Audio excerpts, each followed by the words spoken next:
Ladies and gentlemen, Datacron set 7 is out. Looks exactly like set 3, and I think it's probably one of the weakest, if not the weakest, Datacron sets to date. In this video, I'm going to be looking at the good, the bad, and the okay, not the ugly this time, of all the stats, alignments, the faction abilities, and character abilities. I'm switching from the ugly to the okay just because it makes it easier categorically to define things. You know, if something's really bad, it's hard. I'm like, okay, is this bad or is this ugly bad? If it's good, is this good or ugly good? And for this one, I don't really think there's anything that's ugly good. So I just think it's more confusing. And even though it's sounded better, maybe the good, the bad, and the ugly, I'm just going with the good, the bad, and the okay this time. So let's get into it. So let's look at the stats. The stats overall are a downgrade from set 5 and set 6. Set 6 was especially powerful in my opinion, but there's still some good stats. The ones I think of as good are health, armor, tenacity, and armor penetration. Health and tenacity especially, I mean armor too, but like if I could roll Datacrons with only health or only tenacity on them, I think it'd be very helpful. I'd throw tenacity on Rey all day. And plenty of other counters can be just completely thwarted if you have enough tenacity. So that's a good one to go for. If armor is also something I'm going to be happy to see. I'm not going to be super happy to see armor penetration, but I'm still going to say it's good overall because physical attacks are more common than special attacks, and you're going to be able to make use of it with way more characters. What's bad is resistance penetration. Special damage is pretty uncommon in the game, so it'll be good to have a couple of these if you have special damage dealers like Fennec Shand or Yoda. But overall, if you're rolling resistance penetration across like every Datacron, you're getting like a wasted stat on at least some of them because only like 1 out of 4 characters deals special damage, or not. Yeah, I think it's close to that. Like 1 out of 4 attacks is special damage, so it's not as applicable. And then the okay, we got resistance and potency.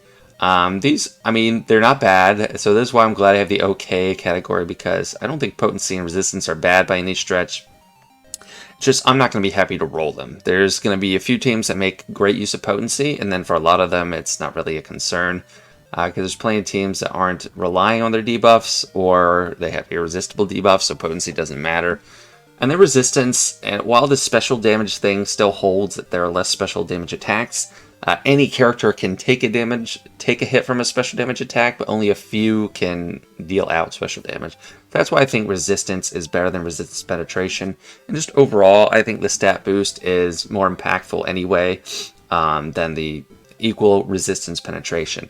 And just for reference, these are all level 7 and 8 stat boosts. So the level 1 and 2 and then 4 and 5 are going to be smaller overall, but I didn't want to crowd the screen. And now moving on to alignment. This set is only light side, so thank goodness that we have some light side finally. We only have dark side bonuses right now. And while some of the set 6s work for light side, it's nominally only for dark side. And, you know, I'm not a huge fan of single alignment sets, but if they're going to alternate one off, one on, the light side, dark side, I'm fine with it. I just don't want what we have now, which is just dark side, or light side, light side. But what are the actual abilities? They are not very impressive overall, I'll just tell you right now. This one I consider good. Whenever light side allies get a buff, they recover 2% health and protection. And I'm trying to put on the right side specific use cases for them, and I put the infinity symbol because you can pretty much use this anywhere. Light side teams are more buff heavy than dark side teams, and to me this is great for Grand Arena because it's easier to top off your health and protection. Teams that have no protection recovery can now get it. But in Territory War, it's not really going to be as helpful because you don't need full health and protection for the banners, and it is a smaller amount. But buff heavy teams are going to benefit from that. Next up, whenever light side allies inflict a debuff on an enemy, they deal damage equal to 2% of that enemy's max health. So this will be nice on debuff heavy light side teams, which is not super common, but there are some examples. And these is just talking about like the whole team for the most part. So Sortie, their team does a lot of debuffs. Commander Luke, you're getting a lot of debuffs there, though not quite as many as these others. Dash, his AoE specifically, that's tons of debuffs that are irresistible. And then a Bad Batch team. They're all debuff heavy teams. So for those, you might want to keep some of these. And it's kind of nice because on Bad Batch, I haven't had a set yet in a while where I'm like, okay, I want to use this on Bad Batch as far as mechanics. Now the bad ones, in my opinion, whenever Light Side allies inflict a debuff, they gain 2% critical chance for 3 turns. That's pretty useless. I mean, crit chance, like as a cap of usefulness, once you hit 100%, except for unless there's a lot of crit avoidance out there, it's just not impactful enough to ramp up in time to make anything worth it. Same with this crit damage stacking. I forget which one this was in. Maybe it was like set 1 or 4 or something. I think it was set 4 actually. Whenever Light Side allies critically hit enemies more than 4 times during their turn, they gain 5% crit damage. So how long is that going to take to even ramp up? You need to do an AoE, you need to crit all 5 characters, and then you only get 5% crit damage. And the past 2 sets, you can get that much like on a level 1 or 2 stat roll like a couple times already, and that's you start the battle with it. This is not impactful at all. It's reroll fodder if you're going to be rerolling. But there's not a ton of stuff to shoot for, so you might just want to like not worry too much about level 3 stats or abilities. And then the OK, whenever a Light Side ally gains tenacity up, they gain protection up 10% for 2 turns. So that's kind of nice if you have an AoE. Well, it's not really AoE, but like if you have a tenacity up ability that affects the whole team, it's nice to get some protection up. So that's like Rex, Jedi Revan in the start, and JMK. It also worked great on a Padme team if you have Yoda. That's just another set of protection up to convert into Courage. Overall, not super impactful. JMK is just stacking onto the top.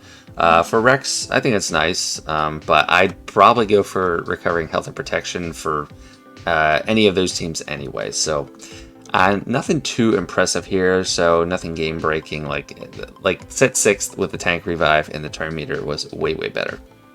And now we're at possible smuggler mechanics for level 6. Just like set 5 and 6, this is a bunch of duplicates across the board and then 1 unique. So something that's a duplicate across the board is Retribution. It's the same as set 5. You gain Retribution for 3 turns, which can't be dispelled. I think pretty much anyone can use it. I like it a lot for Han Solo and Chewbacca. But you could probably use it anyway. Zori can probably make a lot of great use of it because you're going to be hitting exposes out of turn. This one is decent. You know, if you inflict stagger or stun, they deal bonus damage equal to 35% of the enemy's max health, which is a decent amount. And some examples, I got Nest. He only does stun, but still, it's nice. It's some extra damage because he takes a while to, or she takes a while to get stuff done. Santa Stars can make some good use of it. Han Solo has both these debuffs, so it could be nice on him. And then this one, whenever a debuff expires, Smuggler allies gain 2% turn meter, double if it was dispelled. So I just put Dasher because he does deal a ton of debuffs, so it could work well on his team. But you might just want Retribution. Retribution is an easy go-to. Next up, and I think that is the unique one. Well, I'm not sure. I'm going to have to look at it again.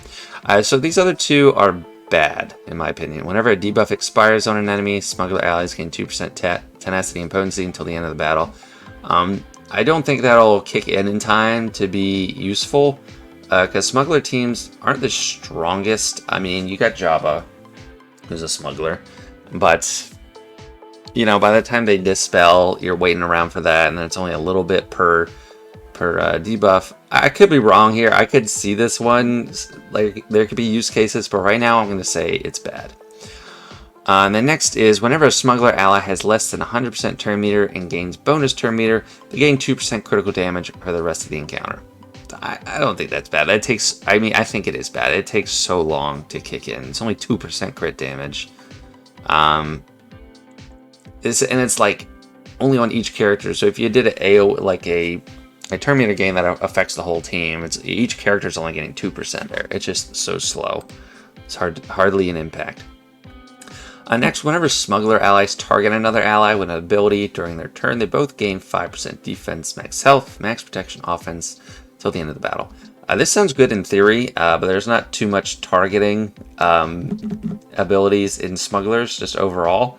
It's either like it affects the whole team or it's an attack or something. So just in theory, it sounds good, but in application, there's not too many use cases. And then down here, at the end of their turn, Smuggler allies recover 50% protection if they inflicted at least 5 debuffs. So that's okay. I mean, it's hard to actually implement, but that's a lot of protection recovery. So that could work on like IG-11 or Dash. I don't have IG-11 showing, but I just thought of like when it flips around and inflicts dots on the enemy. There could be some uses for that, so I'm going to give it an okay rating. And the unique one is this turn meter crit damage one. Just double checked, and yeah, not too special there. Alright, resistance mechanics. I think these are better than Smugglers overall. Starting with their unique one. Whenever a resistance ally is critically hit, they gain 100% crit avoidance and 100% crit chance for 2 turns. That's awesome. I think that's the one to go for if you have resistance, because it's not even a buff that you can dispel. It's just you crit them, you can't crit them anymore, pretty much.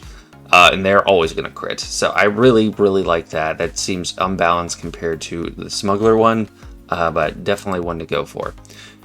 And the Retribution, you know, that could be for anyone too. I specifically like it with Zori, just because I like popping the exposes. I don't have her, so I have limited experience.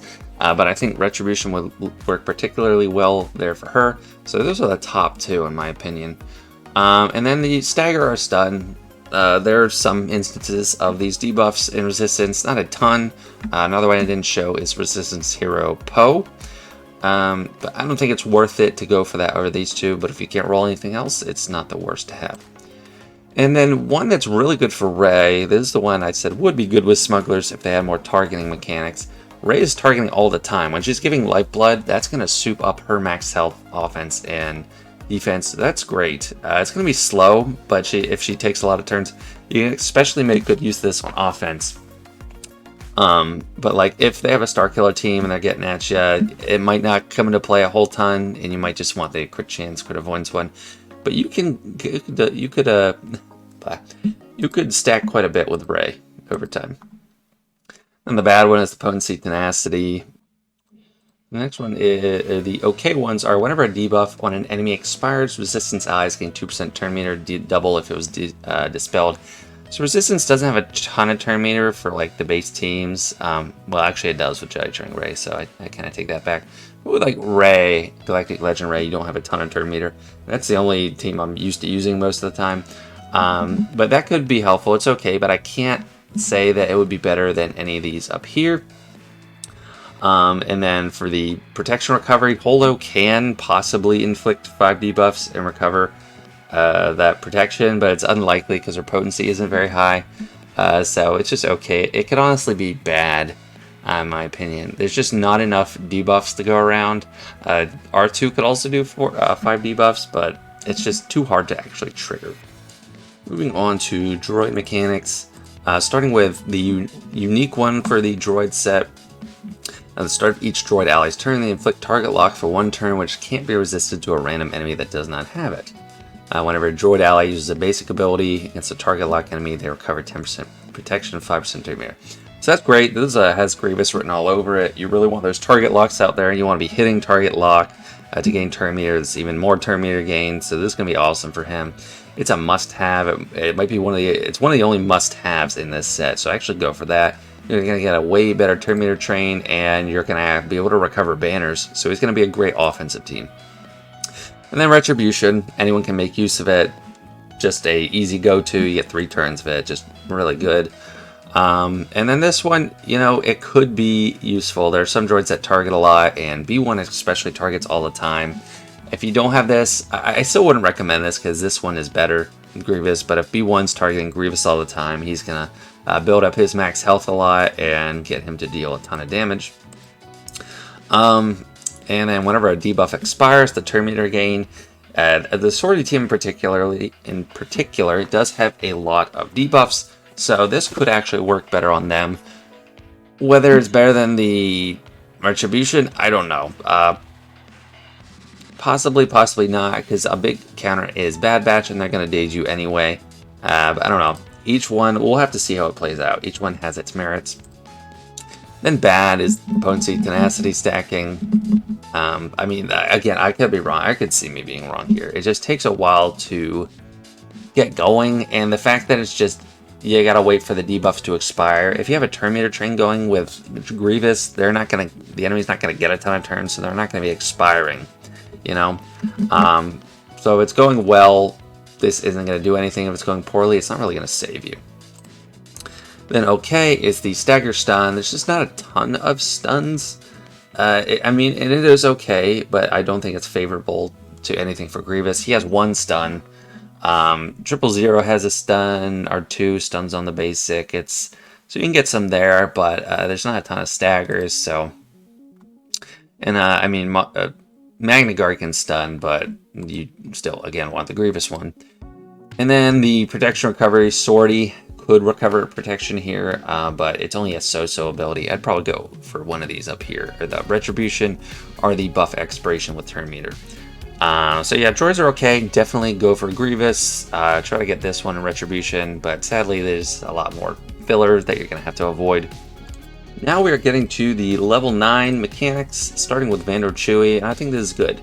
When he's defeated, he was revived with 100% health. He gains protection over time, 75%, so he's going to be recovering the protection soon, and he takes a bonus turn.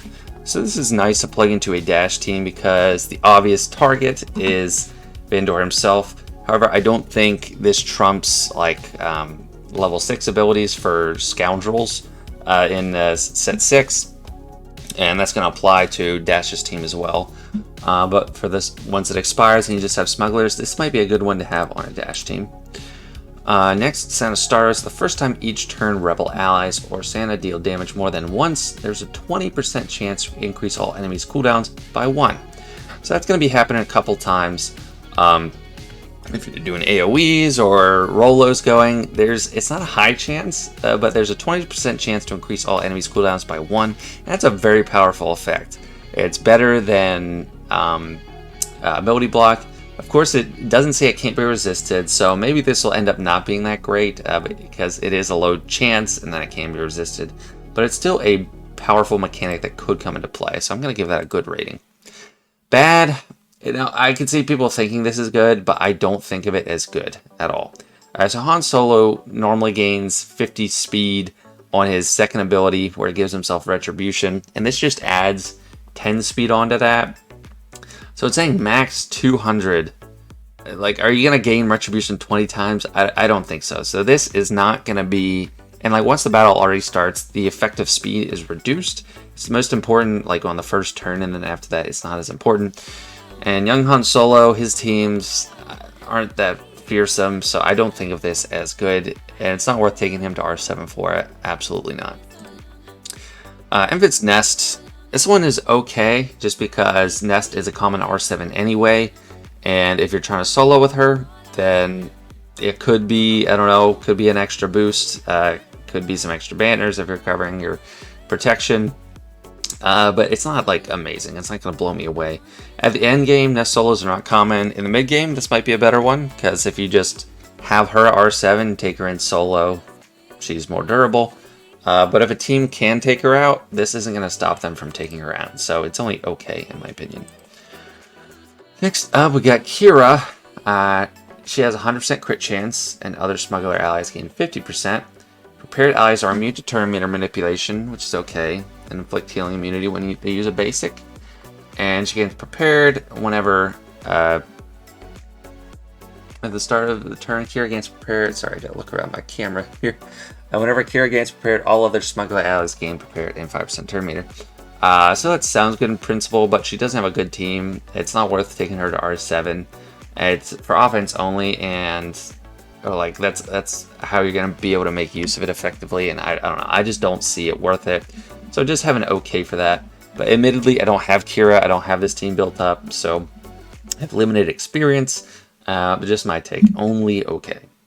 Moving on to the Resistance level 9s, there's a couple good ones in here. Starting with Zori Bliss, already an amazing team. It's gonna make it better. I probably will not be able to make use of this one.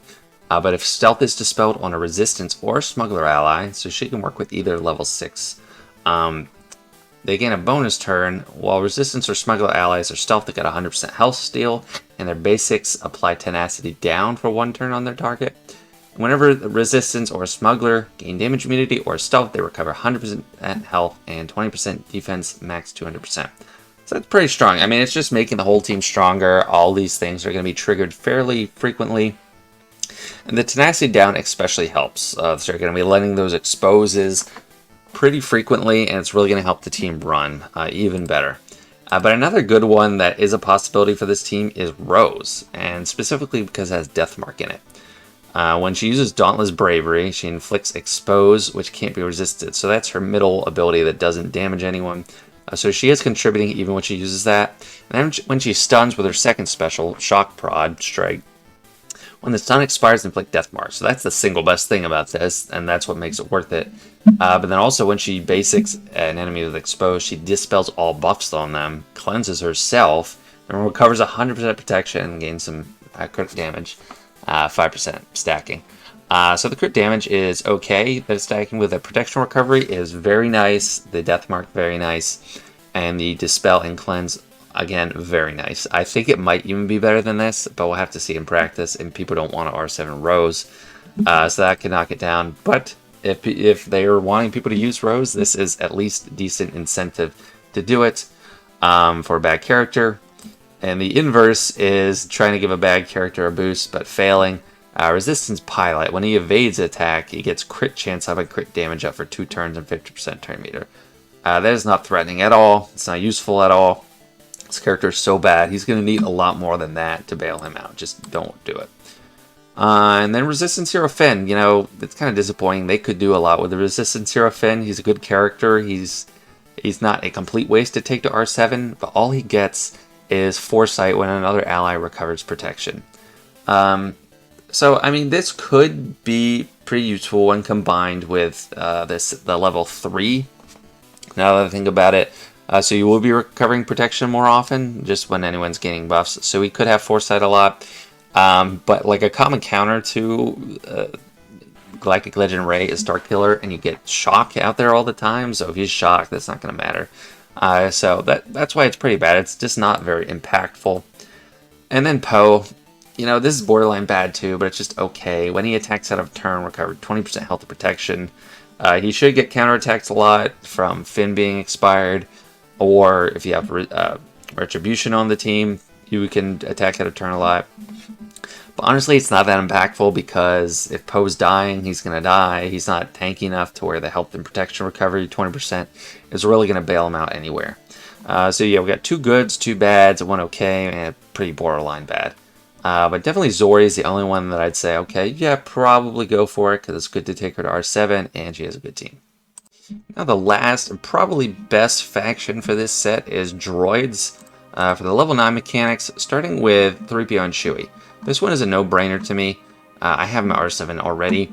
He's immune to Daze, and whenever he uses a basic ability, it gains 5% offense stacking, and all rebel allies gain protection off 50% for 1 turn. So it doesn't say during his turn, it's just when he uses a basic. So he's constantly going to be giving protection up for 1 turn. And then whenever a rebel ally scores a critical hit, dispel all buffs on them. So that's just throwing in like the R2 Zeta there. Rebels have a way to cleanse themselves besides Commander Luke. So that is amazing. It's going to make them very durable because it's going to be generating protection up constantly. 50% is a lie. Even though it's just for 1 turn. It's going to be happening all the time, so everyone's always going to have a ton of protection. This is a must-have, probably the best level 7 I've seen in the set, in my opinion. Next up, IG-11. Whenever he uses an ability, so any ability, that could be a basic, and that can be out of turn, it seems. They deal more damage, well, more damage implies it has to be an attack, so that's his AoE or just his basic. Equal to half their potency percentage. It will only trigger if he has more than 0% potency. So that's amazing. That's going to be a ton of damage. Well, if he has 200%, he's going to do 100% more. Well, actually, I mean, he doesn't deal a ton of damage on his own. So actually, that might not be too good. I was thinking of it more as like a true damage thing. But he might not be that great. He might just be okay. But Swordy is good. When she's active, she's applying spare parts to all droid allies that don't have it. So that means when, even after someone dies the first time, and comes back, if she gets to get a turn, she's going to put that back on them so they can just keep reviving over and over again. That's very good. And she's a decent pick for R7 as well. And then when they gain spare parts, they gain 25% offense for the rest of the encounter. So this is definitely the second best, in my opinion, or first best even. So super good. And whenever a droid ally is defeated, dispel all buffs on Sortie herself. Very, very strong. Definitely a must-have in this set. T3. This is okay, but he goes on a Sortie squad, and you want hers, and you want her R7, not him. Whenever he crits an enemy, he gains 10% crit damage, defense penetration, and offense, max 200%. So if he does his AoE and he crits everyone, he's getting tons of extra damage across the board. So it's theoretically good, but you probably want a different R9 on that team. L3, this is also okay. It's reflecting 20% damage, just like Kylo Ren in set 5. But she is a tank, so people are going to be attacking her more. And however, she has a great defense, so she's not taking a ton of damage. But anyway, it's okay. It's not bad. It's not great. And then K2, this one's borderline bad because it's not that impactful. But he just gains extra durability, 5% max health and max protection per relic amplifier level, and reduced damage by 15%. This is basically half of the Galactic Legend boosts. They get 10% and damage reduced by 30%. And that's going to be a baseline 35% because you need them at R7 for the ability. So that's like a boost of 35% health and protection and reduced damage. He is a tank, so don't make him harder to deal with, but it's just okay. It's not super impactful. But right now there's no abilities on a Radis team that you really need to have. So he could be a good use there. If you got a Datacron with tons of tenacity, and then this one, it's decent to throw on, so it could be useful there. So that is it for my set 7 review. Like I said at the beginning, not that strong. It's pretty weak overall. Some good stats, so those are definitely, it's not going to be a complete loss there. But the abilities, a lot of them are not inspiring. Retribution is a highlight across all faction abilities. Not a tons of level 7 that are useful. There's nothing I'm really like afraid of in this. Like, I'm afraid of Afra in set 6, and set 5 I'm afraid of the Jabba one. Yeah, but that's fine. I think it's fine to have a weaker set, and it's, I don't know, kind of good for game balance. So anyway, let me know what you think about set 7. Are you happy that it's weaker? Do you think it's stronger than I'm letting on? I'd love to hear from you. And thanks for watching. See you in the next one.